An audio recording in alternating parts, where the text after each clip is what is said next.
जो शेयर्स हैं या डिवेंचर्स है बेसिकली लॉन्ग टर्म फाइनेंस के मोड होते हैं, राइट।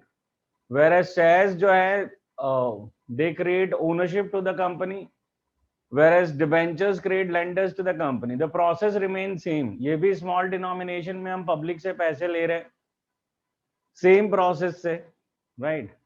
यानी कि वही application allotment वाले processes से. So normally बहुत हद तक इनका process और shares का process similar है, but fundamental difference है. और अगर difference को sum up करूँ तो तीन basic differences create हो सकते हैं, तीन वजह से ये basic differences create हो सकते हैं. पहला है इसके साथ हरदम फिक्स्ड इंटरेस्ट रेट अटैच्ड होता है कि हर साल आप एक फिक्स रेट ऑफ इंटरेस्ट इनको पे करोगे ही करोगे, right. So that's why sometime जो ये डिवेंचर्स मतलब हमें दिखेंगे या मिलेंगे वो मिलते हैं like 12% debentures. So what does this 12% debenture mean? ये वैसे तो पूरा नाम है और 12% डिनोट करता है जो इंटरेस्ट अटैच है इस टाइप के शेयर्स पे. Normally this is a annual interest attached to this kind of debentures. So 12% debenture जब हम कहते हैं तो ये उसका पूरा नाम होता है. And same is for the preference share also. ये चीजें हमने कैश फ्लो स्टेटमेंट में देखी थी, राइट या जब कंपनी फॉर्म वाली बुक है उसमें भी ये बड़ी बहुत जगह पे आते हैं where they write 12% debenture, 12% preference share. तो 12% प्रेफरेंस शेयर होने से वो डिविडेंड की बात कर रहा होता है वहां. फिलहाल हमें डिवेंचर की बात करनी है, हम डिवेंचर की कर रहे हैं. तो 12% डिवेंचर वुड मीन कि 12% इंटरेस्ट वाला डिवेंचर है ये. So this denotes the class of debenture it is. सो एक फिक्स्ड इंटरेस्ट रेट आपका यहाँ पे हरदम अटैच होता है. दूसरा इसका हरदम फिक्स्ड रीपेमेंट टेन्योर है. What is fixed repayment tenure? Basically एक स्टिपुलेटेड टाइम के बाद इनका पैसा मुझे वापस करना पड़ेगा. और ये कैरेक्टर शेयर्स के नहीं होते. शेयर्स को कोई जरूरी नहीं है कि डिविडेंड हर साल देना है एक फिक्स रेट पे, right. And neither they are to be payable during the life time of the company. वो अलग बात है कि वहां पे बायबैक ऑफ शेयर्स हो सकता है कि कंपनी चाहे तो, अदरवाइज शेयर होल्डर के बेसिस पे कुछ नहीं हो सकता. मतलब शेयर होल्डर्स की बेसिस मतलब इंडिविजुअल शेयर होल्डर्स की बेसिस पे. वैसे तो चाहें तो सारे शेयर होल्डर मिलके कुछ भी कर ही सकते हैं. It's all about majority they. So fixed interest rate है और फिक्स्ड रीपेमेंट टेन्योर है and they are always secured. Secured का मतलब इनके पैसे के डूबने का कोई चांस नहीं है because they are always backed by some assets. किसी ना किसी एसेट से वो बैकिंग होती है इनकी. मतलब मॉर्गेज किया हुआ रहता है. इनकी जो डीड बनती है, जो डिबेंचर डीड बनती है उसमें मेंशन होता है कि इसके पीछे कौन सा एसेट हमने मॉर्गेज किया. So it's kind of a loan but in small denomination and from the public. तो चालाकी है एक तरीके के हिसाब से देखो तो कि बैंक से लोन ना लेके सीधा पब्लिक से लोन लिया. But obviously you have to create trust on the public, right. तो इन तीन एंगल्स पे बेसिकली आप कहो तो ये डिफरेंस आता है कि issue of share fundamentally differs from issue of debentures. Basically issue नहीं, the word debenture and shares differs. Issue of shares and debentures तो ऑलमोस्ट सेम है. सर सम्यक का मैसेज आएगी, उसको ऐड कर दो. हाँ एक सेकंड.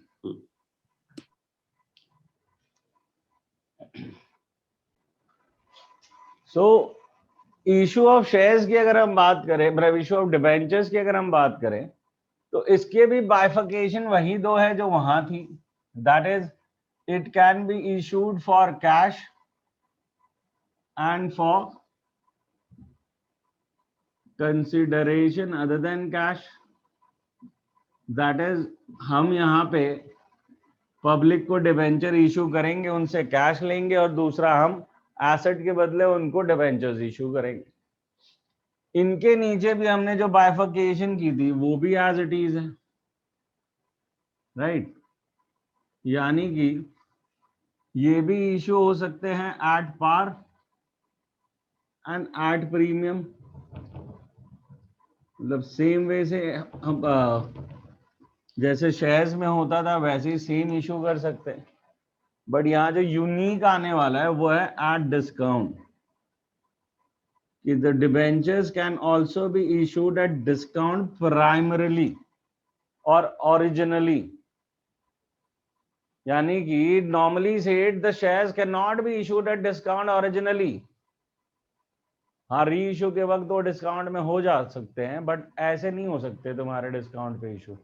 बट डिबेंचर्स के साथ ये सबसे यूनिक प्रोपोर्शन है कि वो डिस्काउंट पे इशू हो सकते हैं। So will have to discuss this separately कि एट डिस्काउंट पे जो एंट्रीज होंगी वो क्या होंगे। As far as entries of at par and at premium is concern, there is no difference between the share entries and the debenture entries, except what, except that, यहां पे लिखता हूं, आप लोग नीचे लिखिएगा कॉन्सेप्ट में, जो वर्ड शेयर था उसकी जगह वर्ड डिबेंचर रिप्लेस हो जाता है, और जो वर्ड शेयर कैपिटल था उसकी जगह परसेंटेज डिबेंचर रिप्लेस हो जाता है। मतलब अगर आपकी एंट्री थी bank account debit to share application, तो अब एंट्री होगी bank account debit to debenture application, right.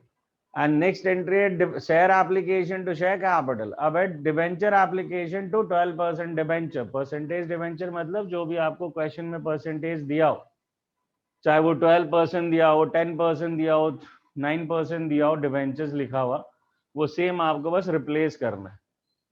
So it's simply replacement, है ना। मतलब आपका सिर्फ वर्ड्स का रिप्लेसमेंट हो रहा है, और समझ लो स्टार्टिंग के 15 क्वेश्चन हो गए। बट ऑब्वियस है कि अभी मुझे ये एट डिस्काउंट पढ़ाना होगा। As far as for consideration other than cash is concerned, उसमें भी कोई डिफरेंस नहीं आता, इट्स सेम, बस वर्डिंग को चेंज कर देना है। एट डिस्काउंट का खेल उसमें भी बदलेगा, वो देखेंगे।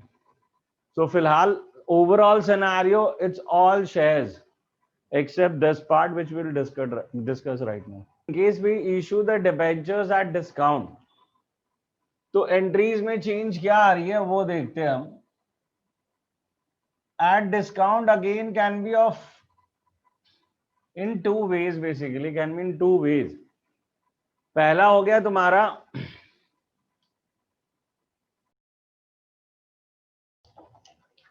ठीक है।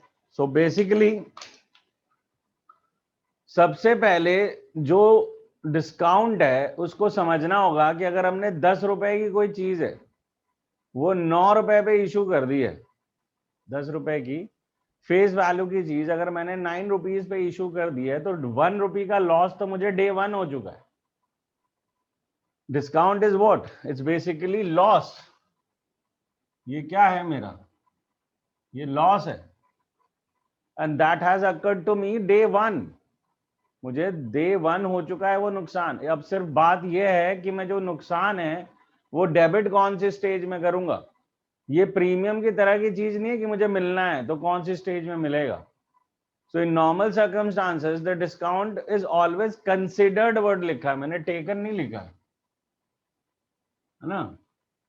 It's considered along with, because loss तो हो चुका है डे 1। अब आपको 9 रुपए लेने, supposedly I would like to change it like 2322, 9 रुपए हम ले रहे हैं, ठीक है। तो जो 9 रुपए ले रहे हैं बेसिकली हमारे लिए डिस्काउंट हरदम यहाँ इनहेरेंट है, चाहे क्वेश्चन कोई भी हो।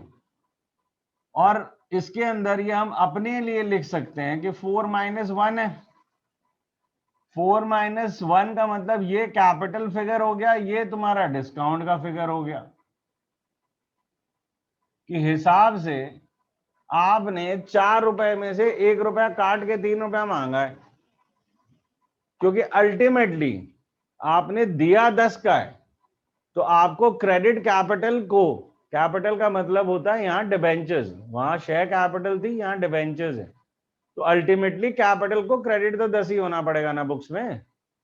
आप कम पे दे रहे हो तो उससे उसकी फेस वैल्यू थोड़ी गिर जाएगी, वो घाटा है आपका, वो लॉस है, वो आप अपना मैनेज करो जैसे करना है। मतलब obviously putting it to the profit and loss और एनी अदर रिजर्व से आप सेटल करो।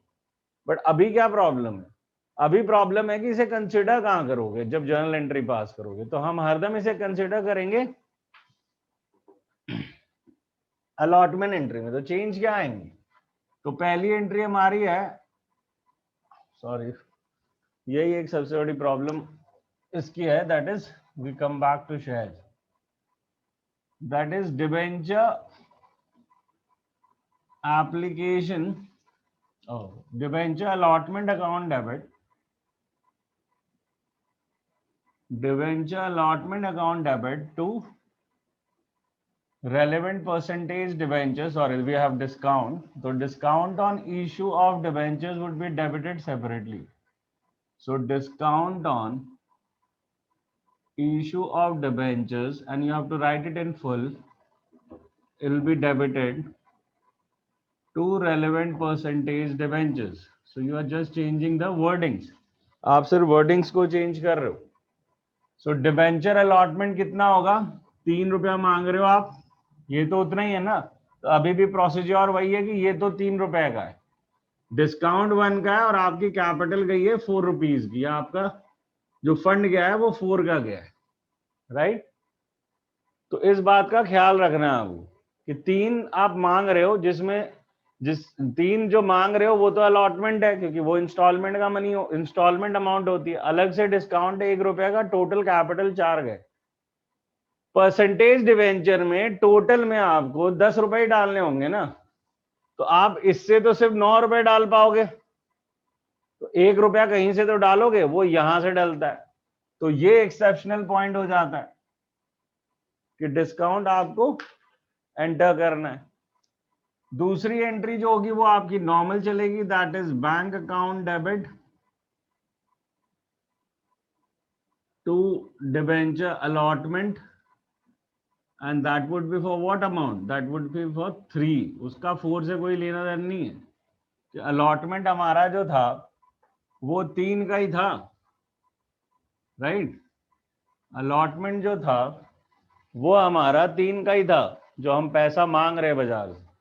ये तो 1 रुपया मुझे दिखाना पड़ेगा क्योंकि मुझे डिबेंचर को 10 करने टोटल, क्योंकि इनसे सिर्फ 9 ही बन पाएगा जो डिबेंचर की वैल्यू है. तो ये एक सिचुएशन हो गई.